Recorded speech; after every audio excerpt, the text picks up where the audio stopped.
Bismillahirrahmanirrahim. Assalamualaikum warahmatullahi wabarakatuh. Coba silakan dibuka surah kedua, surah Al-Baqarah ayat 245. A'udzubillahi minasyaitonirrajim. Ayo. Man dzalladzi yuqridullaha qardan hasana fayudha'ifahu lahu ad'afan katsirah wallahu yaqbidu wa yabsut wa ilaihi turja'un. Siapa yang mau minjemin kepada Allah dengan pinjaman yang baik, maka dia akan melipat gandakan pembayarannya. Ada satu budak hitam, ya. Dulu Ustadz dikisahkan begitu. Ada satu budak hitam, setiap hari dia berkebun, upahnya hanya satu potong roti saja. Jadi seharian nih berkebun, upahnya cuma satu potong roti saja. Satu sore, dia melihat ada anjing yang kelaparan. Begitu dia mau makan nih upah dia seharian ini, ngelihat nih anjing, dibagi dua. Dia sebelah, tuh anjing sebelah. Rupanya nih anjing makannya dengan lahap. Sehingga si budak hitam ini melihat nih anjing ini. Dia mengucap dalam hatinya, ini anjing lebih lapar kayaknya daripada saya. Separuh roti yang mestinya dia buat makan, dikasih lagi ke nih anjing. Subhanallah, luar biasa. Lihat para santri, kalau pas baris makan, paling duluan. Si budak hitam ini lain sekali. Beda. Dikasih lagi tuh. Wahai anjing, barangkali engkau lebih butuh roti ini daripada diriku. Dimakan.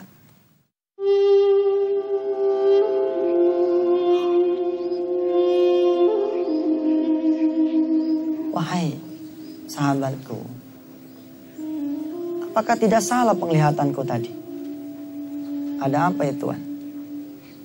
Apa yang kau lakukan tadi buat itu anjing? Yang saya lakukan adalah yang Tuhan lihat. Bukankah upahmu yang aku tahu hanya roti itu saja? Betul. Loh, terus kamu makan pakai apa?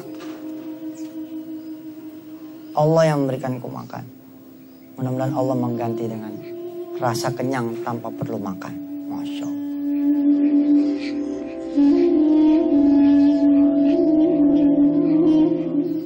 Wahai Tuhan, aku ingin membeli kebunmu ini. Nggak dijual. Oh, kok nggak dijual? Ya memang tidak dijual. Kecuali engkau mau membeli ini kebun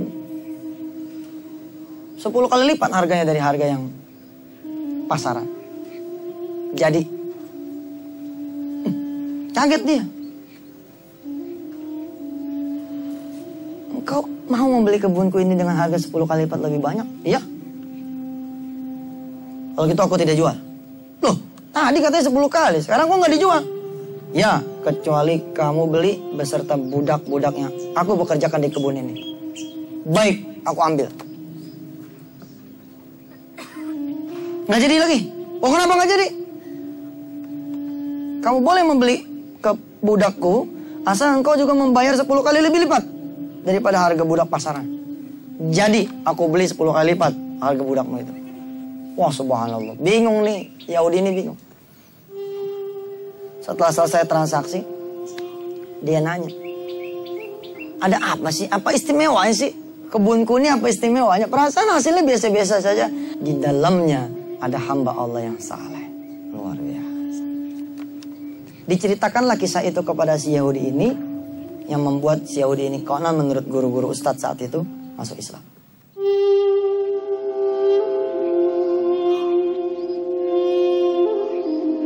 Hari ini aku merdekakan engkau, dan aku hadiahkan kebun ini untuk engkau. Lan tanalul birra hatta tunfiqu mimma tuhibbu. Apa pelajaran yang bisa dipetik dari kisah pertama tadi? Nggak ada matinya yang ngasih Allah mah. Nggak ada matinya. Kalau kita yang ngasih Allah satu, dibayar lebih banyak.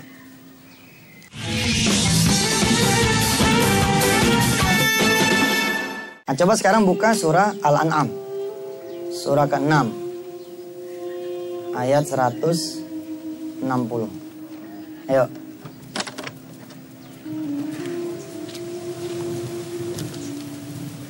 Man jaa bil hasanati.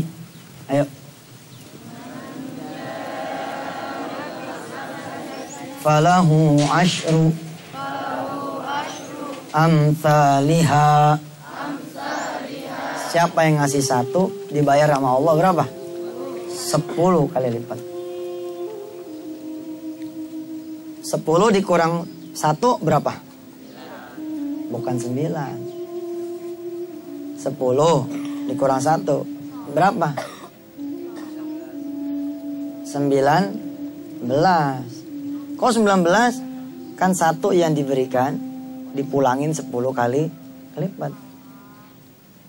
10 dikurang 1 memang 9. Tapi yang 1 dikali 10. Turun tuh di bawah 10. 9 ditambah 10 berapa? 19.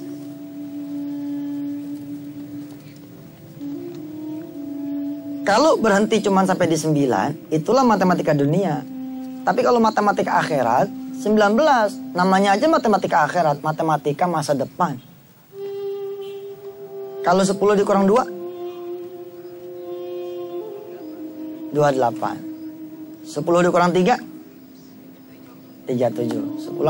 10 dikurang 4? 46. 10 dikurang 7?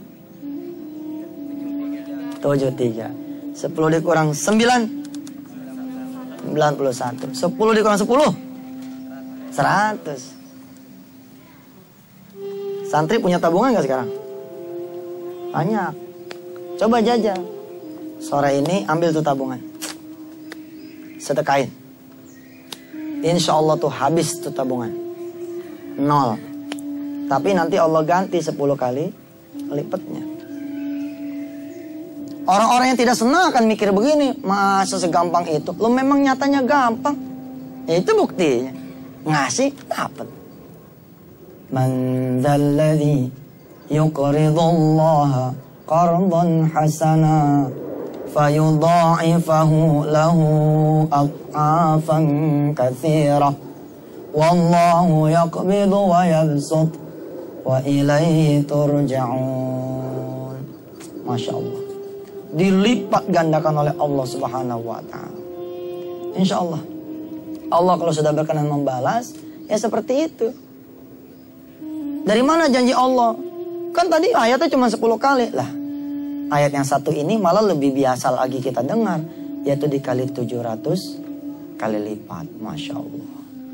Mathalul ladzina yunfikuna amwalahum fi sabilillahi kamathali habbah ambatat sab'a sanabila fi kulli sumbulatin mi'atu habbah wallahu yudha'ifu liman yasha. Kasih tahu sama orang tua, kasih tahu sama sahabat kita, kasih tahu sama teman kita. Berapa yuk punya gaji? 1 juta Ustaz. Oke, pengeluarannya berapa? 1,5 juta. Taib. Terima dengan redok tuh gaji 1 juta. Tapi keluarin 100.000 supaya Allah kemudian menggenapkan jadi 1,5. Dari mana Ustaz? Kan makin kurang. Memang 1 juta dikurang 100.000 tinggal 900. Tapi yang 100.000 dikali 10 berapa skor akhirnya?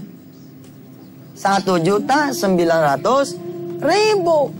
Kalau pengeluaran dia cuma 1,5, enteng. Dia punya lebihan berapa? 400.000. Ustadz, ada tetangga saya, atau ayah saya, atau ibu saya, atau saya rajin sedekah. Tapi nyatanya biasa-biasa aja tuh. Iya, karena jumlahnya juga biasa-biasa aja. 1 juta, tembak 2,5%. Ayo, 1 juta dikurang 2,5% berapa? 2,5% dari 1 juta berapa? 975. 975, apakah itu angka yang sebenarnya atau masih ada tambahan? Masih. Dari mana? 25.000 yang tadi zakat tuh, yang tadi sedekah dikali berapa? Dikali 10 minimal. Berarti 975 saldo tuh di kantong. Ditambah 25.000 dikali 10, 250.000. Berapa saldo akhirnya?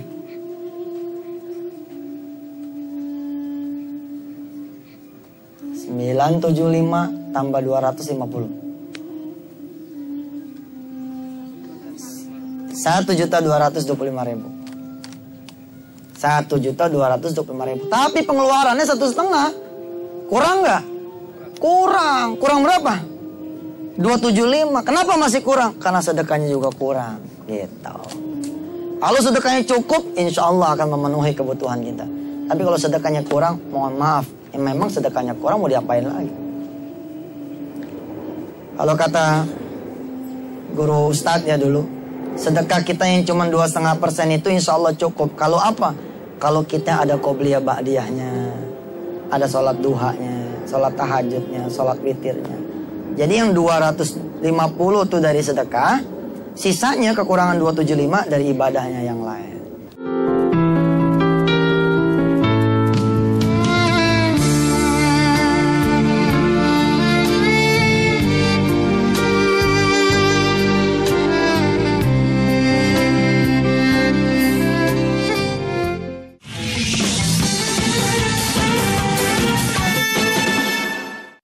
Imam Al-Ghazali punya ayah, ya. Begitu kisah yang saya terima dari para guru. Kisah ini mirip dengan kisah Imam Hasan dan rotinya. Nah, suatu hari ayahnya Imam Ghazali ini bersedekah 1 roti. Nah, kemudian dia masuk masjid. Ketika dia masuk masjid ada yang nganterin roti 8 biji. Ditolak sama ayahnya Ghazali. Apa kata ayahnya Imam Ghazali? Maaf, ini roti mestinya 10. Orang ini ketawa karena dia ngantongin tuh 2 bijinya. Apa kata si tamu? Kau tahu aja sih kalau saya sebenarnya niat 10 tapi ya disisain 2 gitu. Tapi ternyata Imam Al-Ghazali punya ayah tahu bahwa mestinya 10 nih roti. Sebenarnya bukan karena dia tahu itu nyimpen 2, bukan. Tapi karena dia tahu Allah ngejanjiin 10 kali lipat bayaran buat mereka yang bersedekah.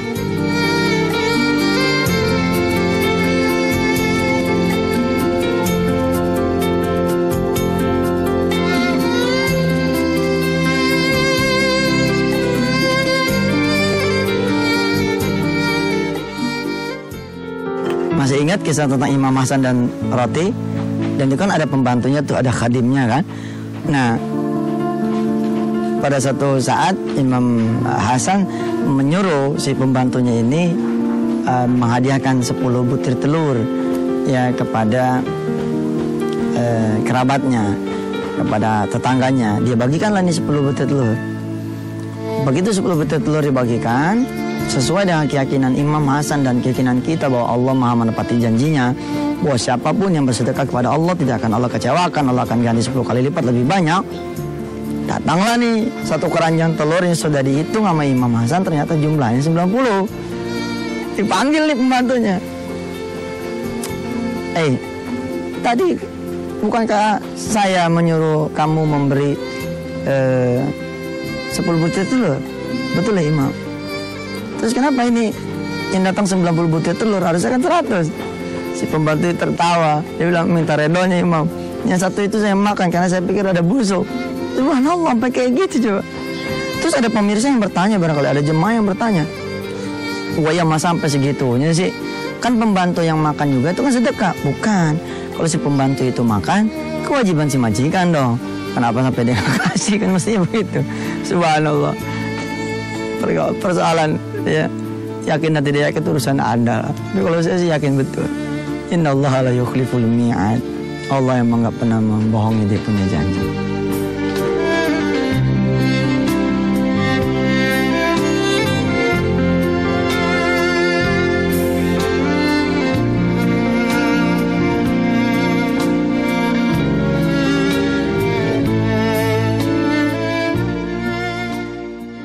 Ada 2 anak muda, yang satu kepengen motor dan yang satunya pun sama-sama kepengen motor.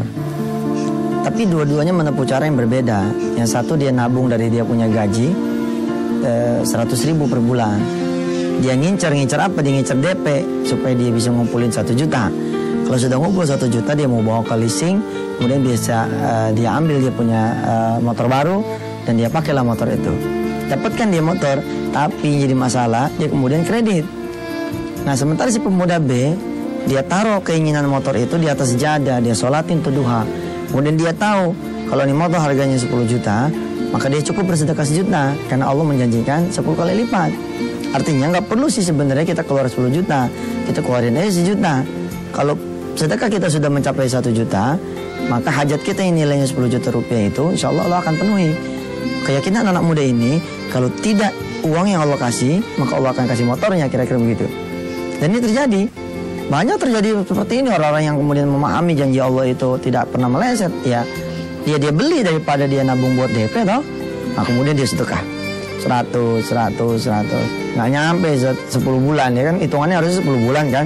Begitu 10 bulan kan dapat 1 juta tuh. Nggak nyampe. Berapa bulan lagi tuh dia jalan, dia nikah. Gitu dia nikah, kata mertuanya, nih motor nggak dipakai, kalau mau pakai silakan. Dia ingat, oh ini jangan-jangan karena sedekah dia ya. Kemudian walaupun ini motor mertua ya, tapi kan dia tetap pakai.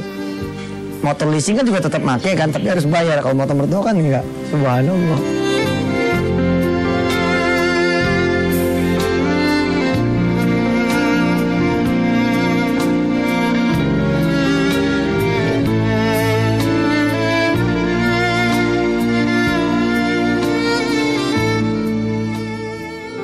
Tahu permainan catur?